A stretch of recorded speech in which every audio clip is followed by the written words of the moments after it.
கர்ப்பப்பைக்குள்ளார இருக்கிற லைனிங் அது வந்து திக்கா இருந்ததுன்னா அதோட சிக்னிஃபிகன்ஸ் என்ன, அது எந்த ஏஜ்ல நம்ம அதை இம்பார்ட்டண்ட்டாக நம்ம அதை பார்க்கணும் அப்படிங்கிறத பற்றி இப்போ இந்த வீடியோவில் பார்க்கலாம். கொஞ்ச நாள் முன்னாடி என்னோட கிளினிக்கு ஒரு பேஷண்ட் வந்திருந்தாங்க. ஏதோ அவங்களுக்கு ஒரு பீரியட் இஷ்யூ, ஒழுங்காக பீரியட்ஸ் வரல, அடிக்கடி பீரியட்ஸ் வந்துக்கிட்டே இருந்துச்சு, ஒரு ஸ்பாட்டிங் அப்பப்போ இருக்கிற மாதிரி இருந்தது அப்படிங்கிற மாதிரி வந்தாங்க. ஸோ நம்ம அந்த ரொட்டீனாக அந்த அல்ட்ராசவுண்டு, பிளட் டெஸ்ட் அதெல்லாம் பண்ணும்பொழுது அவங்களுக்கு எண்டோமெட்ரியம் வந்து கொஞ்சம் மினிமலாக தான் திக்கண்டாக இருந்தது. ரொம்ப ஒரு திக்காகவும் சொல்ல முடியாது, ஒரு அரௌண்ட் 7 to 8 மில்லிமீட்டர் இருந்தது. பட் அவங்க சிம்டம்ஸ்லாம் வச்சு பார்க்கும்பொழுது ஈவன் தோ அவங்க ஏர்லி 40s இருந்தால் கூட அவங்களுக்கு ஒரு பயாப்சி பண்ணி பார்த்துடலாமே அப்படிங்கிற அந்த ஒரு ஐடியா தோணுச்சு. ஸோ அந்த பயாப்சி பண்ணி பார்க்கும்பொழுது தான் தெரிஞ்சிச்சு அவங்க ஒரு ஏர்லி ஸ்டேஜ் கேன்சரில் இருந்தாங்க அப்படிங்கிறது. ஸோ இமீடியட்டாக நம்ம ஒரு ஆன்காலஜி டீமோட சேர்ந்து அவங்களுக்கு அந்த கர்ப்பப்பை சர்ஜரி பண்ணிட்டு அவங்க இப்போ நல்ல ஒரு ஏர்லி ரெக்கவரி பாத்தில் கம்ஃபர்டபுளாக இருக்காங்க அவங்க. ஸோ இதை பற்றி நான் ஏன் சொல்கிறேன்னா, நம்ம ஒரு எண்டோமெட்ரியல் பயாப்சி பண்ணணும்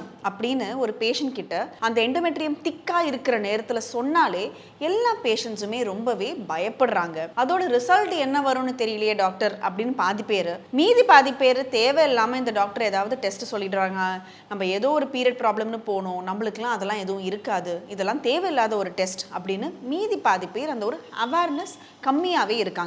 ஸோ அப்படி உங்களுக்கு அந்த ஒரு எண்டோமெட்ரியம் ரொம்ப திக்காக இருக்குது, நீங்கள் 40 வயசுக்கு மேலே இருக்கீங்க, ப்ளீடிங் அதிகமாக இருக்குது, இல்லைனா உங்களுக்கு போஸ்ட்மெனோபாசல் ப்ளீடிங்காக இருந்தது அப்படின்னா தயங்காமல் உங்கள் டாக்டரை போய் பார்த்து அதுக்கு உண்டான டெஸ்ட் எல்லாம் கண்டிப்பாக பண்ணிக்கோங்க.